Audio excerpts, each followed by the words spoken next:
બંગાળની ખાડીમાં સર્જાયેલા લો પ્રેશરના કારણે ગુજરાત રાજ્યના દરિયા કિનારે ભારે પવન ફૂંકાવાની આગાહી છે, જેને પગલે વલસાડ જિલ્લા વહીવટી તંત્ર એલર્ટ છે।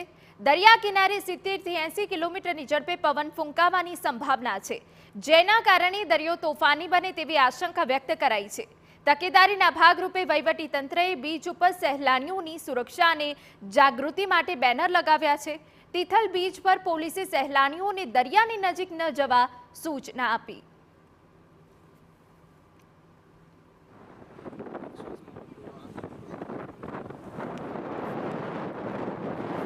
થી 35 નોટની આગાહી આવી છે, વધીને 40 નોટ સુધી જઈ શકે છે। એક નોટ એટલે 1.8 કિલોમીટર પર અવર। એનો મતલબ જો 35ની સ્પીડે આવે તો 40 સુધી જાય તો 80 કિલોમીટર પર અવરની ગતિએ પવન ફૂંકાય। એટલે સાવચેતીના ભાગરૂપે એટલા જ મોજા ઊંચા ઉછળે એટલે આપણે અંદર સુધી જવા માટે મનાઈ ફરમાયેલી છે।